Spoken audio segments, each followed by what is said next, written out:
Bapa dalam surga, terima kasih Tuhan memberikan kesempatan kami pada pagi hari ini untuk mendengarkan firman-Mu.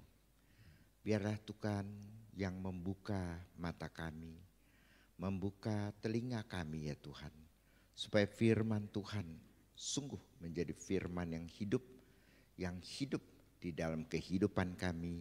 Sehingga hidup kami boleh seturut dengan firman Tuhan. Kami serahkan semua ke dalam tangan Tuhan.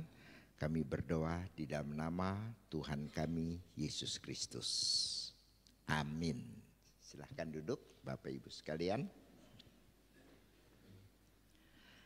Kita membaca dari Kejadian 21. Kita hanya baca 2 ayat saja. Kejadian 21 kita akan membaca 2 ayat saja. Saya bacakan bagi Bapak Ibu sekalian. Tuhan memperhatikan Sarah seperti yang difirmankannya. Dan Tuhan melakukan kepada Sarah seperti yang dijanjikannya. Maka mengandunglah Sarah, lalu ia melahirkan seorang anak laki-laki bagi Abraham dalam masa tuanya, pada waktu yang telah ditetapkan sesuai dengan firman Allah kepadanya. Kita sampai sekian membaca firman Tuhan. Pertama kali kalau kita melihat janji Tuhan bagi Abraham itu sebenarnya sudah dikemukakan di dalam Kejadian pasal 12, paling pertama sekali. Ya. Di dalam Kejadian 12 kita melihat Tuhan berfirman kepada Abraham pada waktu itu. Berfirmanlah Tuhan kepada Abraham, pergilah dari negerimu, dari sanak saudaramu, dan dari rumah bapamu ini ke negeri yang akan kutunjukkan kepadamu. Aku akan membuat engkau menjadi bangsa yang besar dan memberikan engkau serta membuat namamu masyhur dan engkau akan menjadi berkat. Jadi kita melihat pertama kali ya di dalam Kejadian pasal 12 Tuhan itu berjanji kepada Abraham, aku akan membuat engkau menjadi bangsa yang besar. Begitu kan ya. Nah, jadi kalau akan membuat menjadi bangsa yang besar artinya apa? Artinya pada waktu itu Abraham akan mempunyai keturunan yang sangat banyak, begitu. Ya, diperkirakan Abraham pada waktu masih di Ur itu dia berumur 75 tahun, ya 75 tahun. Lalu Sarah itu berumur 65 tahun, ya Sarah berumur 65 tahun. Tapi orang zaman dulu seperti kita tahu ya sebelum Abraham itu umurnya kan ratusan, ya. Jadi 65 tahun itu dianggap masih muda ya. Nah, kita bisa melihat bagaimana cerita Abraham dan Sarah waktu mereka harus mengungsi ke Mesir karena kelaparan di Kanaan. Maka dikatakan kan oleh Abraham, kamu nanti jangan bilang istri saya ya. Kalau kamu dibilang istri maka saya akan dibunuh, kamu akan diambil istri sama Firaun. Begitu, jadi kamu bilang kamu kakaknya saya aja gitu, begitu ya. Nah betul aja pada waktu dia di Mesir itu Firaun itu bisa jatuh hati kepada Sarah. Dia lihat wah ini cantik sekali ya. Kalau 65 tahun zaman sekarang kita udah kayak Kentucky Fried Chicken ya. Udah kerut merut begitu ya, udah peot begitu kan ya. Sampai kita perlu sekarang itu yang laku apa anti-aging serum ya. Nah, yang laki nggak tahu lah ya, yang tahu mah cuma perempuan lah begitu kan ya. Dengan perkataan lain itu adalah serum untuk anti peot begitu kan. Nah jadinya kemarin saya meresmikan ya sebuah klinik Saya pikir klinik banyak kan sekarang berjamuran, tumbuh klinik-klinik ya untuk kesehatan. Tapinya dia nggak buka klinik kesehatan, klinik skincare ya. Jadi saya bilang boleh nih. Kalau pembicara peot-peot nggak didengerin ya. Saya bilang kalau gitu boleh dah facelifting gitu ya, 2 jahitan lah, jadi kan agak nggak peot teuing. Kamu mau nggak Nawi? Seperti itu ya. Jadi padahal pada waktu Sarah di Mesir mungkin dia udah 70 tahun loh ya, tapi Firaun masih bisa jatuh hati pada Sarah, begitu kan ya. Jadi Tuhan menjanjikan keturunan, kamu akan mendapatkan keturunan, kamu akan menjadi bangsa yang besar. Itu janji Tuhan di dalam Kejadian 12 ya. Nah, antara Kejadian 12 dan Kejadian 21 itu artinya mempunyai selang waktu. Pada waktu dia mempunyai Ishak, Abraham itu sudah berumur 100 tahun ya, 100 tahun. Artinya antara 12 sampai 21 itu ada selang waktu selama 25 tahun. Ya, 25 tahun Abraham itu dijanjikan bahwa dia akan mendapatkan keturunan yang banyak, begitu kan? Keturunan yang besar, menjadi bangsa yang besar, begitu.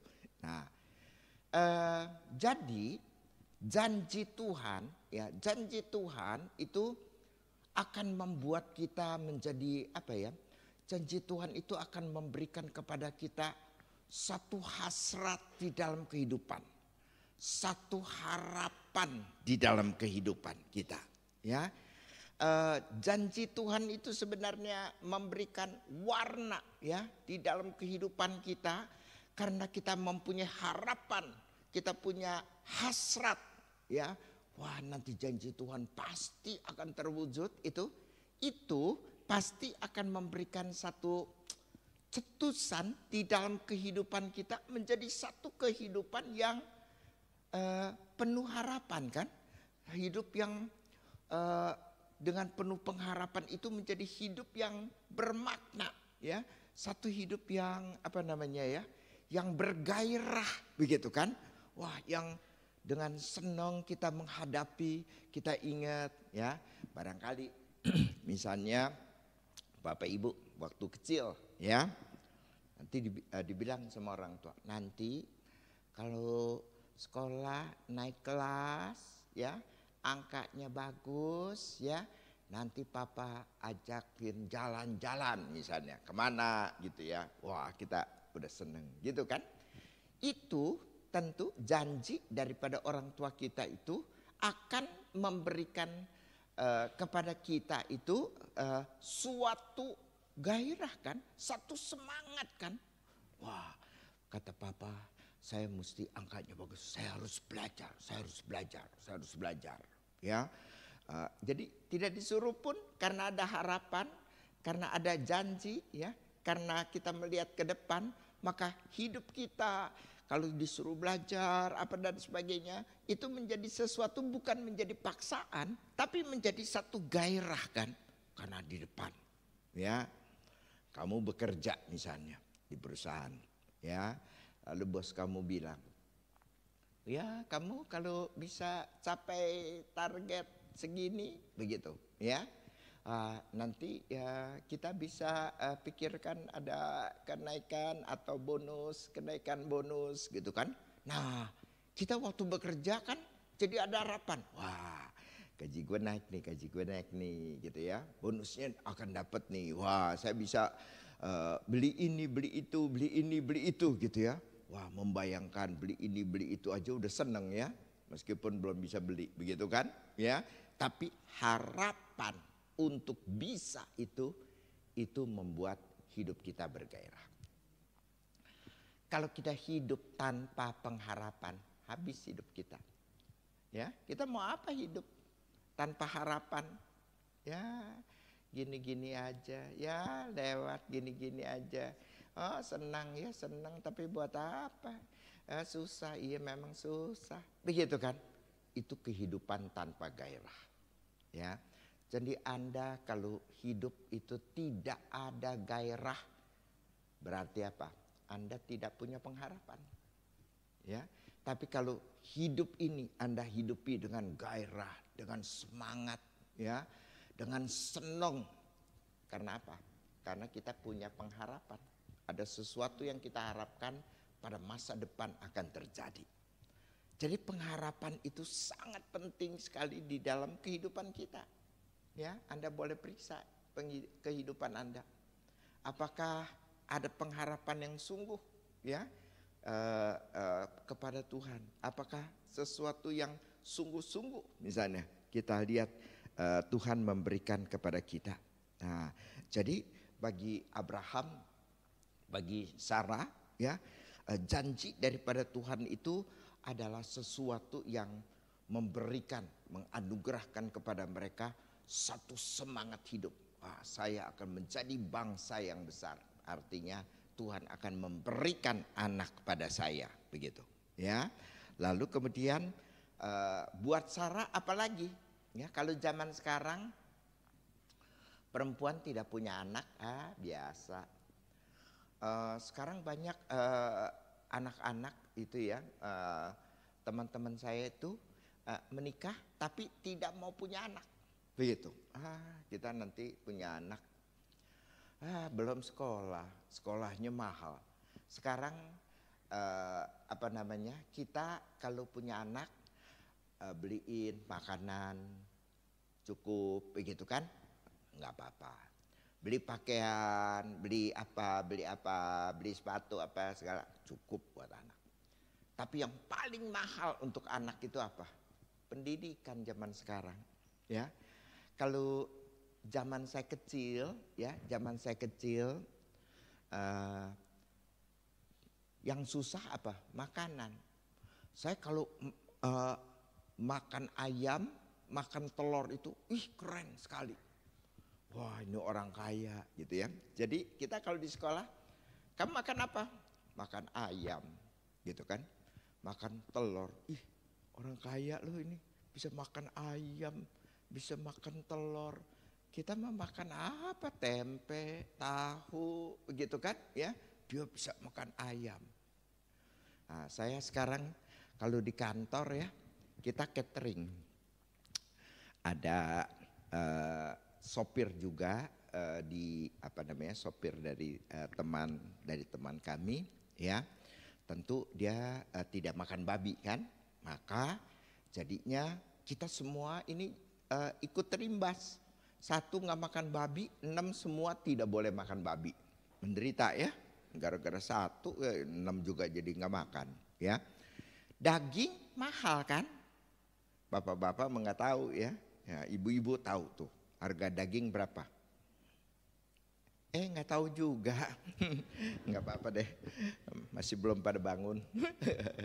Lalu kemudian daging mahal kan ya. Jadi kalau mereka kami siang itu selalu catering ya, catering. Jadi kalau daging mahal, babi nggak boleh, begitu kan? Yang paling murah apa? Ayam ya. Jadi kami kalau catering, saya buka ayam lagi, sampai saya sebel kalau lihat ayam. Kalau ke restoran ada ayam, no ayam. Ya, sebab kami catering ayam bakar lah, ayam goreng lah, ayam kecap lah, ayam kari lah, ayam saben hari. Muka saya udah kayak ayam kan? Seperti kayak gitu loh ya. Tapi yang sekarang itu pendidikan mahal sekali ya. Nah jadi banyak anak saya, kami putuskan kami tidak mau punya anak, begitu kan. Wah, kalau di negara-negara maju seperti di Prancis, Jerman, di Jepang gitu ya, itu banyak pasangan-pasangan yang sudah tidak mau punya anak ya. Mereka mau menikmati hidup, buat apa kita susah-susah punya anak. Sehingga itulah sebabnya kita Indonesia ini pada tahun 2045 itu akan mengalami apa yang namanya Indonesia Emas. Kita mengalami bonus demografi, di mana tahun 2045 itu yang usia lanjut itu sedikit. Lalu kemudian usia kerja itu melembung banyak, lalu anak-anak sedikit. Ya, sekarang dengar anak punya 3 aja udah subur amat gitu kan ya. Anak mama saya berapa? 7, itu normal ya. Berapa? 7, oh sedikit, saya 9 gitu kan ya. Sekarang 7, kayak tikus amat loh gitu kan ya. Jadinya berbeda sekali antara dulu sama sekarang kan. Nah tapi di Indonesia ini dengan pertumbuhan seperti sekarang, maka kita pada 2045 akan mengalami bonus demografi. Jadi angkatan yang bekerja jauh lebih banyak daripada orang tua yang sudah pensiun sama anak kecil yang masih mesti dibiayai, begitu kan? Nah, kalau kita tidak antisipasi dengan baik ya, tahun 2045 Indonesia akan kembali menjadi negara miskin. Kita sekarang masih mending negara berkembang ya, tapi nanti kita akan menjadi kalau kita tidak baik-baik menghadapi 2045, maka kita akan kembali miskin. Nanti kita makan telur aja mewah loh gitu, kayak zaman saya baby boomer begitu ya. Nah jadi ya puji Tuhan ya, kalau sebelum pemilu saya pasti akan akan kampanye nih. Pilihnya berapa? 03, salah gitu kan. Yang paling penting apa? Kita menghadapi 2045 itu dengan caranya siapa? Cara Jokowi. Jokowi dilanjutkan oleh siapa? Oleh anaknya sendiri. Nggak apa-apa lah. Pokoknya yang penting bapaknya jangan mati dulu, begitu kan? Nah, jadi pilih 02. Kamu pilih berapa? Kan sudah lewat pemilu, jadi boleh ya Pak Nawi ya. Jangan dimarahin saya. Nah, jadi seperti itu ya, kita tuh mempunyai pengharapan ya. Sarah apalagi ya, pada zaman waktu itu kalau perempuan tidak punya anak namanya mandul kan. Tapi kalau bagi perempuan itu aib, memalukan. Nggak bisa punya anak, nggak bisa punya anak, begitu kan. Jadi bagi perempuan itu memalukan kalau tidak bisa punya anak, tidak bisa meneruskan keturunan, seolah-olah ya menjadi aib, begitu kan ya. Nah itulah yang dialami oleh Abraham dan Sarah. Saya nanti punya anak, saya nanti punya anak, saya bukan perempuan mandul, saya punya anak. Tapi pelan-pelan tahun demi tahun, setahun, 2 tahun, 3 tahun, mana janjinya? Saya tetap tidak tidak mengandung terus ya. Kayaknya kita salah nih, kayaknya kita salah mengerti nih, begitu kan ya. Kalau kita perhatikan lagi misalnya ya, saya akan membacakan bagi Bapak Ibu itu Kejadian 15 ya. Kita lihat ini. Katanya Abraham, Kejadian 15 ayat 4, tetapi datanglah firman Tuhan kepadanya, kepada Abraham ya, demikian, orang ini tidak akan menjadi ahli warismu, melainkan anak kandungmu dialah yang akan menjadi ahli warismu.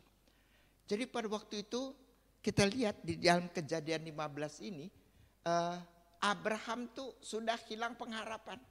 Tunggu anak mana ya? Mana janji Tuhan? Oh mungkin maksud Tuhan bukan begitu, begitu kan? Maka dia berkata, engkau tidak memberikan kepadaku keturunan, sehingga seorang hambaku nanti menjadi ahli warisku. Pada zaman itu kalau kita nggak punya anak, maka nanti salah satu pegawai yang paling dekat, yang paling dia mau begitu, atau paling setia ya dan paling baik, itu akan mewariskan semua harta daripada tuannya. Maka waktu itu hamba daripada Abraham, Eliezer itu, dia bilang, Tuhan kamu nggak kasih saya anak, ya pasti nanti ya yang dapat semua ya Eliezer ya, barangkali yang namanya keturunan itu keturunan Eliezer kali. Di situ kita lihat apa? Abraham mulai pupus harapannya.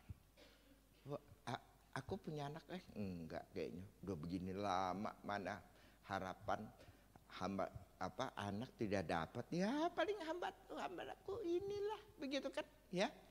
Tuhan kuatin lagi di dalam Kejadian 15 ya, bukan Eliezer, dengar ya, jelas-jelas bukan Eliezer, anak kandungmu begitu kan, anak dari kamu sendiri, jelas tuh, bukan siapa-siapa, anak kandung kamu. Kandung artinya apa? Anak langsung dari kamu, begitu kan? Jadi bukan Eliezer. Tapi berjalan lagi waktu, nggak dapat juga. Loh, bagaimana ini ya? Mungkin anak kandung. Nah, zaman itu ya sudah merupakan satu kebiasaan yang normal kalau satu orang perempuan tidak mendapatkan keturunan, tapi dia orang kaya, begitu, dia punya budak perempuan, banyak budak perempuan. Kalau nanti misalnya salah satu budak perempuan ini diberikan kepada suaminya dan melahirkan anak, maka kebiasaan pada waktu itu adalah itu menjadi anak daripada si istri yang tidak punya anak, ya. Jadi anak dari budak. Itu bisa dianggap anak sendiri begitu ya. Jadi kita juga melihat bahwa Yakub juga mempunyai kebiasaan seperti itu kan ya. Jadi setelah istrinya nggak melahirkan, lalu kemudian dia kasih budaknya ya, lalu istri ini tidak melahirkan gitu kan, tidak punya anak sendiri, maka dia kasih budaknya begitu. Nah, nanti lama-lama tahunnya di masa tua dia dapat anak Yusuf gitu kan, dan Benyamin. Ini udah habis begitu ya. Lalu kemudian kasih budaknya. Jadi 12 itu semua ya, dari 4 istri begitu kan. 2 istri, 2 gundiknya begitu kan. Jadi kebiasaan. Jadi anak kandung, anak saya. Tapi anak saya bukan, nggak usah anak Sarah kan, anak dari budak Sarah juga boleh. Jadi Sarah bilang anak kandung, ya mungkin maksud Tuhan tuh bukan dari saya nih, dari budak nih, gua kasih nih budak yang paling cakep ya, tapi hitam sih, begitu kan ya. Nah nih ya kasih, begitu kan, kasih Hagar ya. Hagar hitam apa putih? Putih, tahu dari mana? Orang Arab Saudi hitam apa putih? Oh, kamu belum pernah ketemu Arab ya, kesianan. Menurut saya orang Arab Saudi sih putih gitu ya. Jadi Arab putih begitu kan. Jadi Hagar itu juga begitu. Jadi keluar kayak Arab putih gitu kan. Nah, keluar deh Ismail. Ini anak perjanjian, ini anak yang diberikan Tuhan, ini anak kandung dan resmi itu loh. Zaman dulu waktu itu adalah anak resmi loh. Ini anak kandung saya, ini anak kandung saya dari Tuhan, begitu kan? Jadi pada waktu Abraham 100, Ismail itu umurnya 14. Jadi artinya dia melahirkan punya Ismail itu umur berapa? Kalian kalau minggu nggak bisa ngitung ya. 100 kurang 14, dia umurnya 86. 86 benar ya. Sarah jadinya umur berapa? Benar nggak bisa ngitung. 76, begitu kan? Nah, lalu keluar Ismail. Lalu kemudian jadi sombong nih si Hagar, gue mah bukan mandul gitu kan. Wah, marah dong Sarah. Dia Tuhan kok dihina-hina hamba begitu kan ya, wah ditindas begitu. Kesalahan Abraham dan Sarah itu melahirkan Ismail adalah kesalahan mereka berdua, sehingga sampai sekarang Israel sama Palestina Arab ini kemudian jadi terus menerus berkelahi. Itu salah itu Abraham sama Sarah itu. Nanti kalau kamu pulang ke sorga, kalau sih ke sorga ya mana tahu gitu kan. Lalu kemudian ya marahin itu mereka. Sampai sekarang perang terus kan antara Arab dengan Israel ini begitu kan. Tapi sekarang menjadi lebih baik. Nah jadi kita lihat setelah 76 Abraham, lalu kemudian 86, lalu kemudian perlahan-lahan harapan menjadi pupus. Harapan ini di Ismail. Tapi sekali lagi Tuhan kuatkan ya, bukan anak dari gundik, anak dari bujang, bukan, anak ditegesin sekarang ya oleh Tuhan, anak dari Sarah. 1 tahun sebelumnya ya, maka kita lihat bahwa lalu kemudian Tuhan berjanji lagi kepada Abraham ya. Kita lihat bahwa kemudian di dalam Kejadian 18, nggak usah buka deh ya, lama ya. Nah, Kejadian 18 sekali lagi Tuhan bilangin ya, Kejadian 18 ayat 12 bahwa nanti pada tahun depan Sarah itu akan melahirkan anak. Nah, dikuatkan lagi. Waktu dengar Tuhan berkata, nanti Tuhan akan memberikan anak tahun depan. Sarah di dalam kemah, perempuan memang suka nguping ya kalau laki-laki ngomong gitu ya. Didengerin apa sih ini, ngomongnya ngapain aja kan. Lalu dengar tahun depan nanti Sarah akan mengandung. Nggak tahan dia, ketawa cekikikan. Begitu kan? Tentu Tuhan dengar dong ya. Kenapa kamu ketawa? Dia jadi takut. Enggak, aku nggak ketawa. Iya emang kamu ketawa kok gitu kan. Tapi kamu lihat kan, saya tahun depan melahirkan.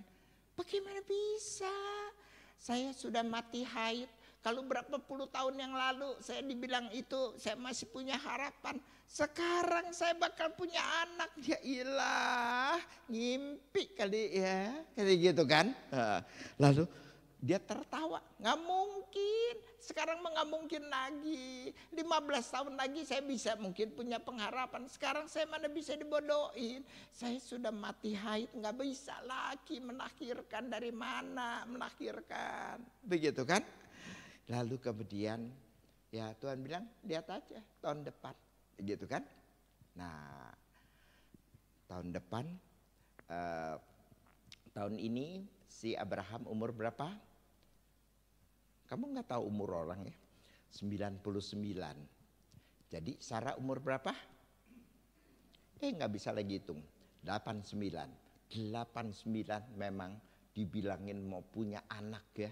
Itu dia ketawa. Mana bisa 89 gua udah mati haid mau anak dari mana?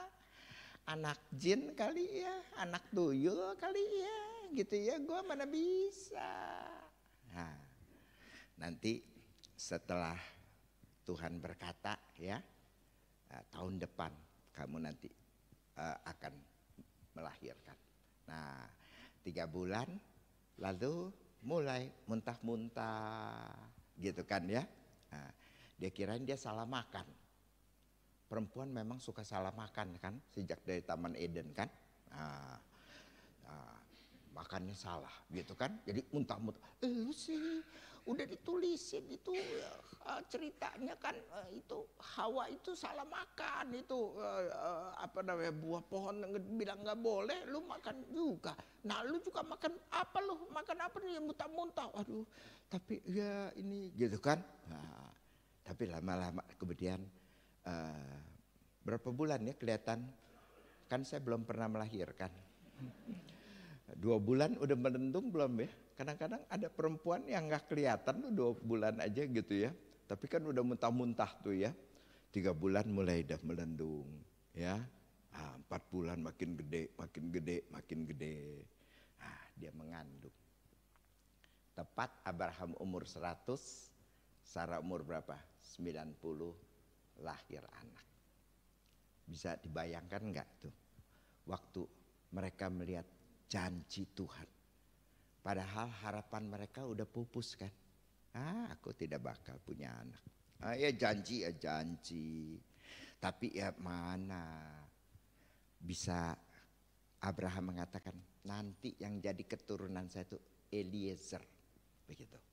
Bisa mengatakan gitu. Sarah dengar janji Tuhan, sekarang apa? Ketawa. Dia ketawain Tuhan. Mana bisa. Mana bisa.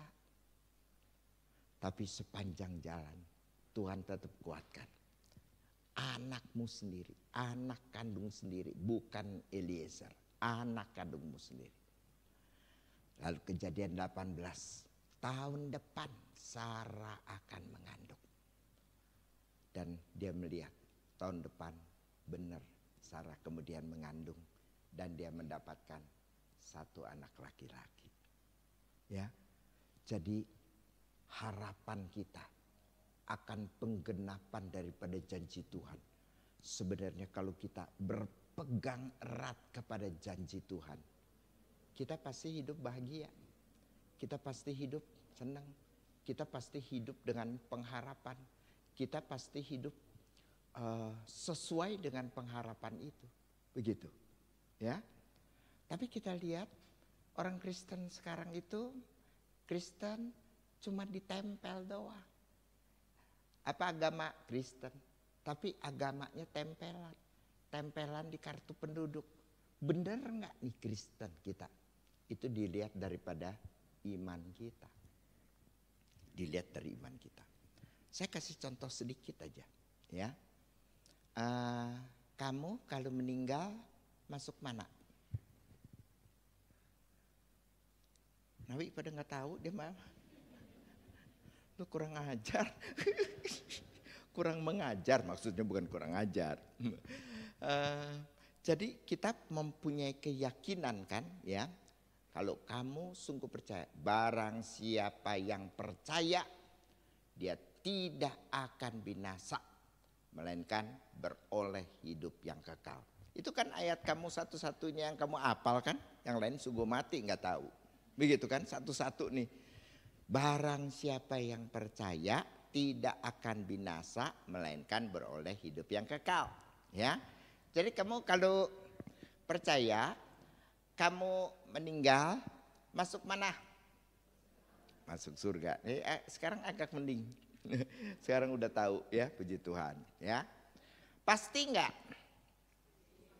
Kalau kamu percaya, pasti. Begitu kan? Nah, kamu percaya nih, janji Tuhan, kamu pasti masuk surga. Bukannya mudah-mudahan.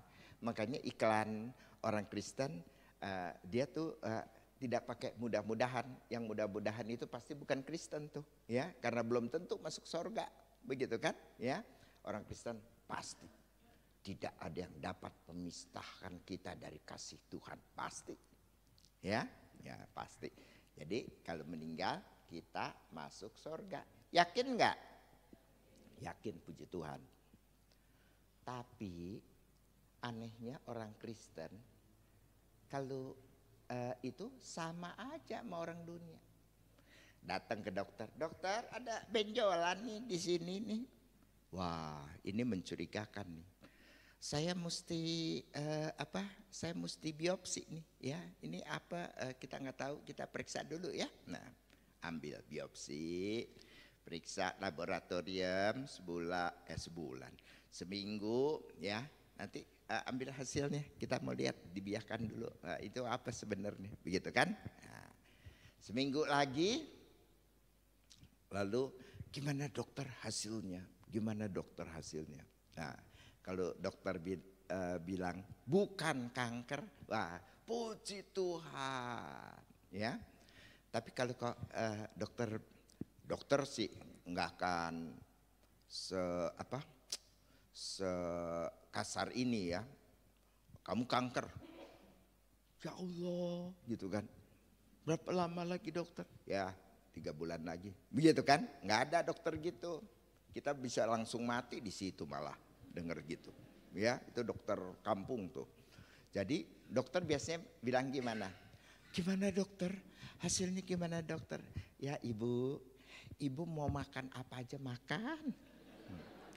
Mau pergi kemana pergi. Ya, ada yang belum beres barisan apa segala beresin. Nah, kita udah tahu dong, arti dong ya. Kita kan bukan orang bodoh ya. Kalau dokter udah ngomong begitu ya kita udah ngerti.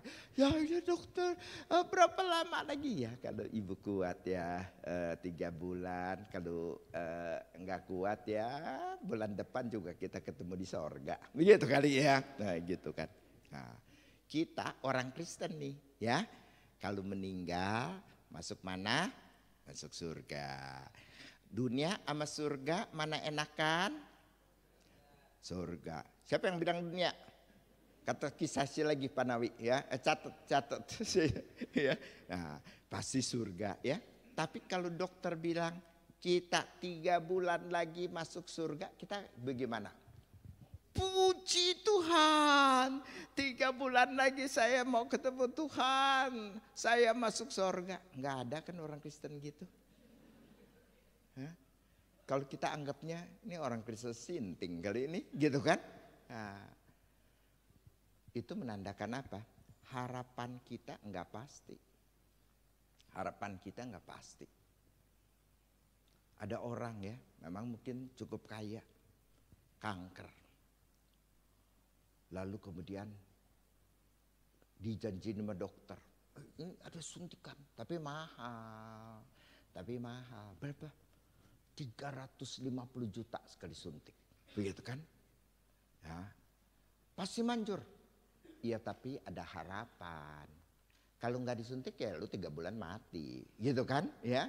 Tapi kalau disuntik, wah siapa tahu bisa 2-3 tahun lagi kita hidup. Mau lu? Mau disuntik 350 juta. Ya, anak-anak mungkin utang-utang kemana-mana demi apa orang tua disuntik begitu mahal. Disuntik sampai gotiau 350 juta. Bisa? Enggak. 1 kali lagi mungkin bisa kali. Wah, anak-anak jadi miskin. Kumpulin 350 juta kali. Suntik lagi. Kayak buang garam ke laut. Begitu kan? Akhirnya mati juga. Tapi kenapa? Orang Kristen tetap kepengen apa? Saya hidup 1000 tahun lagi. Mau pulang surga? Enggak.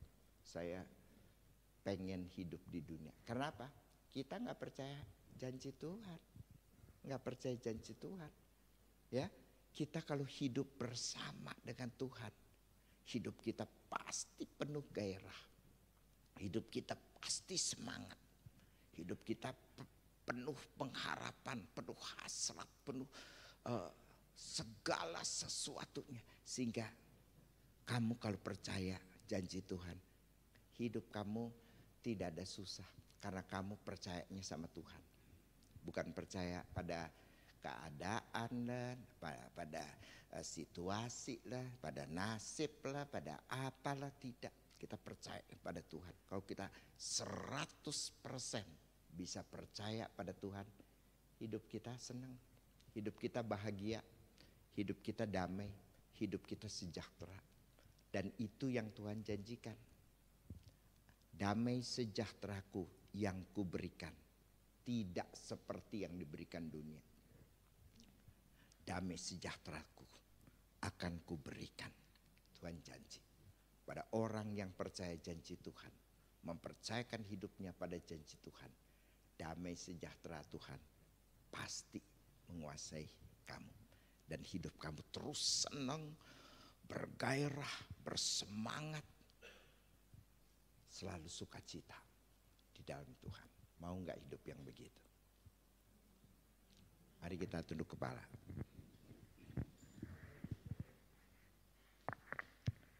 Bapak Ibu sekalian, maukah Anda betul-betul mengisi hidup Anda, hidup dalam Kristen? Bukan sekedar agama, tapi ada janji Tuhan bagi setiap kita.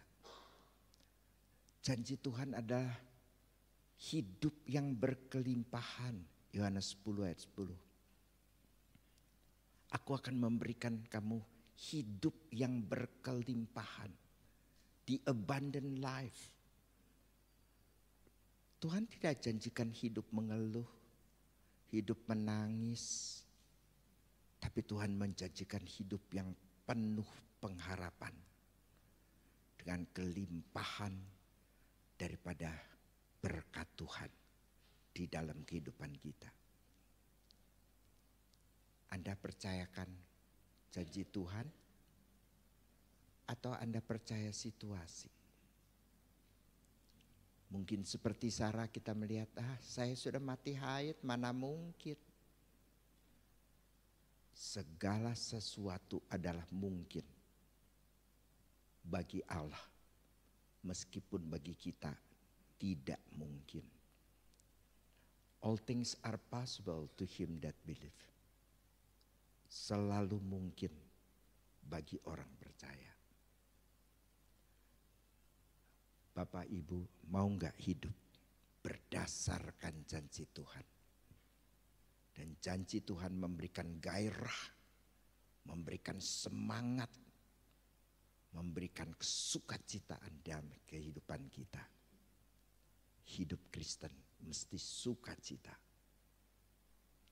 Karena kita hidup bukan bersandar pada situasi, tapi bersandar pada janji Tuhan pada setiap kita.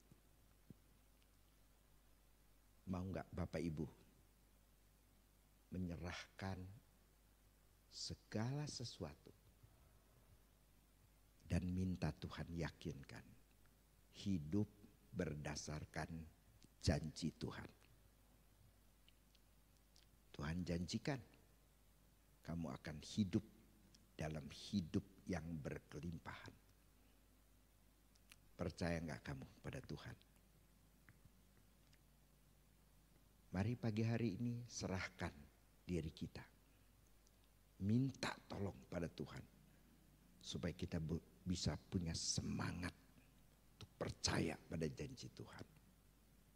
Doa di dalam hatimu. Minta Tuhan kuatkan imanmu.